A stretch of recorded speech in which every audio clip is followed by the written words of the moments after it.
Good day everyone.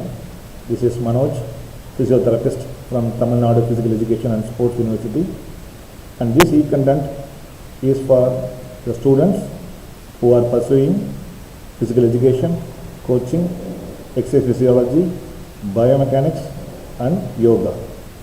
So this e-content will be favoring them in the subjects anatomy and physiology, kinesiology and biomechanics. This e-content video is primarily for making a student to understand the terminologies of movement occur in his or her body. So in anatomy, every movement has got a terminology. But if you see in case of an exercise, student commonly quoting out, arm going in, arm going out, I am bending, I am straightening, I am coming back. These terminologies will not satisfy the approach of student in terms of scientific way. So, an awareness about the movement terminologies of human body to the students is the primary core component of this video. So, movement naturally occurs in a joint, which is a product of contraction of a muscle. In human body, movements naturally occur in synovial joints. So whenever you want to describe a motion in a precise manner, these anatomical terminologies might help the student to study the exercise components, the training parts through anatomically. The common anatomical movement terminologies are flexion, extension, abduction, adduction, internal or medial rotation, external or lateral rotation, circumduction. But in terms of regions, the terminologies might differ. Say for example, rotation which occurs in forearm will be having a name supination and pronation. Same thing when occurring in the foot region will be called as inversion or eversion. So these terminologies might vary in terms of region, but the common most terminologies in use are these 7 terminologies in terms of motion. The most commonest terminology that we use in motion is flexion, extension. So this flexion and extension occurs in sagittal plane, frontal axis. So sagittal plane is the plane which divides your body into asymmetrical equal halves in terms of right and left. So the motion which occurs in sagittal plane and frontal axis is flexion and extension. So what do you mean by flexion? In your limbs, if the anterior surface or ventral surface of 2 segments which are nearby gets approximated, then the term flexion will be in use. Or to simply say, if any bending movement happen in your joint, the motion will be termed as flexion. In terms of angle, flexion movement naturally decreases the angle between the bones, whereas the opposite counterpart or the antagonistic pattern of motion, the extension is defined as the 2 surfaces, that is anterior surface or ventral surface of 2 segments which are nearby gets repelled away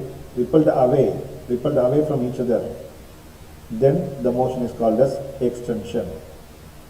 In terms of angle, if the angle between the 2 segments increases, which creates straightening in a joint, it is termed as extension. So flexion decreases the angle in a joint, extension increases the angle in the joint. Flexion creates bending in a joint, extension creates straightening in a joint. Flexion is caused by the approximation of ventral or anterior surface of 2 segments. Extension will be caused by rippling of these two segments.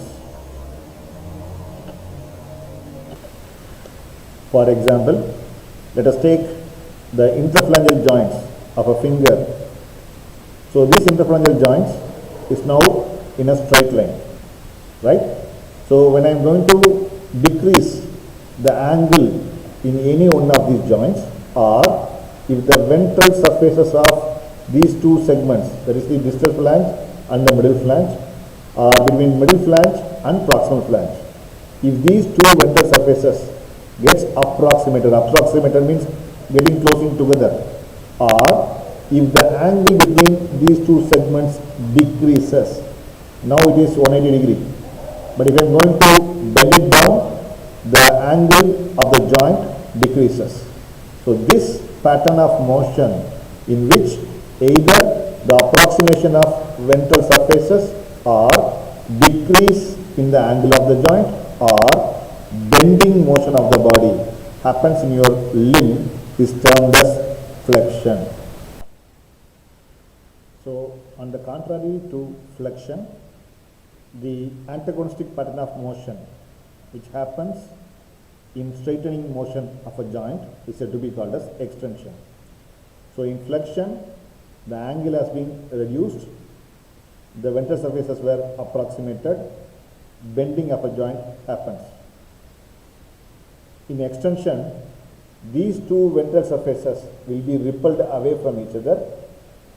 The joint retains its straight position, angle between the two segments of a joint gets increased. So in this position, if you closely observe, it is almost equal to 90 to 110 degree of flexion, but when it becomes straight, it equals 180 degree of motion. So on the whole, flexion is a bending motion in a joint in which two ventral surfaces gets approximated against each other. The angle between the two segments of the joint decreases. In extension, the angle between the two segments gets increased, the limb gets straightened, the two ventral surfaces gets repelled away from each other, so that the joint either retains a neutral position or a more straightening position. This is flexion and extension. The second set of motion is said to be called as abduction and adduction. Abduction and adduction occur in coronal plane sagittal axis. Coronal plane is the plane which divides the body into front and back half.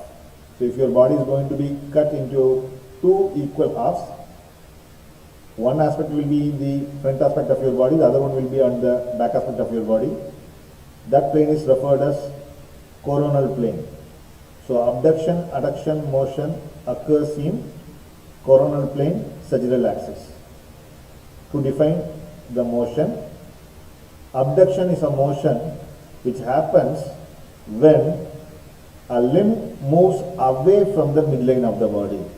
If your part of a body, that is if your upper limb, if a segment of your body moves away from the midline of the body, it is termed as abduction. On the contrary, if an opposing movement that brings your limb towards the midline of the body takes place, it is referred as adduction. So adduction is a motion which always lies close to the midline of the body. Abduction is a motion which happens away from the midline of the body. To explain abduction and adduction with an example, let us take our fingers. So kindly denote the midline of your body refers to the middle finger of this palm. If any movement of fingers which moves away from the midline, that is when I am trying to separate all my fingers out, middle finger is again in the center, but my all the fingers, other fingers have moved away from the midline. This is termed as abduction. If all the fingers move towards the midline, that is middle finger, it is said to be called as adduction. So abduction means away from the midline. Adduction means towards the midline. So each and every joint of your body tends to behave in this pattern. The same, for example, if I am going to do a Tata motion in my wrist joint, so this movement in which the movement of my segment in anatomical position goes away from the body is termed as abduction. If I am going to do the opposite motion, so this refers to adduction of my wrist joint in anatomical position. The next set of motion which we are going to discuss is internal and external rotation. Rotation occurs commonly in two different types of synovial joint. One, pivot joint, which commonly seen in forearm or in your vertebral column, and the other one is ball and socket joint. Example, shoulder joint or hip joint. So it is an arc of motion or a small twist which happens to the movement in which my body is going to turn or twist towards the midline of the body is termed as rotation. So rotation occurs in horizontal plane, vertical axis. So horizontal plane normally divides your body into upper and lower half. So rotation commonly occurs in this plane. The movement of your body segment, particularly your anterior surface, close to the midline of the body in parallel with horizontal plane is said to be called as medial or internal rotation. Conversely, rotation of the limb, which happens exactly opposite to this pattern, in which anterior surface of the body moves away from the midline or your limb segment twists away from the midline, is termed as lateral rotation or external rotation. To explain rotation, we can take shoulder joint motion as an example. So this is the starting position which I am going to put my arm into, the thumb in the midline position. So this is the anterior surface and this is the posterior surface of my forearm, of my upper limb segment. So if my anterior surface moves towards the midline so that the thumb goes down, is said to be called as internal or medial rotation. So again I am coming back to neutral position. If the ventral surface of my segment is going away from the midline so that my arm twists to the outer, is said to be called as lateral rotation. Right? So the twisting of your arm segment, inward internal rotation, twisting of arm segment outward is called external rotation. But in the picture which I have shown previously denotes rotation in shock lever. So this is the shock lever which commonly we place. So if the movement of the segment towards the midline is called the internal rotation, movement of segment outside is said to be called as external rotation. So one another example I can quote is if you watch people switching off their cigarettes after burning down, by putting their foot over the cigarette, they tend to move in internal rotation, they tend to move out external rotation, right? So this pattern of movement which they predict, which they perform in their foot region is termed as internal and external rotation. The last motion, which is not a definite movement but a combo motion, which is said to be called as circumduction. Circumduction is a motion which happens in a joint only when four sequential combination of movement happens. Those four movements are flexion, adduction, extension and abduction. If any joint in your body contains these four motions, that is, the joints need to be a biaxial joint with the presence of flexion and extension in sagittal plane, abduction and adduction in coronal plane. These joints are primarily intended to have this type of motion called circumduction, in which the limb pattern of motion covers 360 of range, which means if you are able to draw a circular motion using your upper limb, then this motion is said to be called as circumduction. So this movement is primarily seen in biaxial condyle variety, saddle and sella variety, ball and socket variety.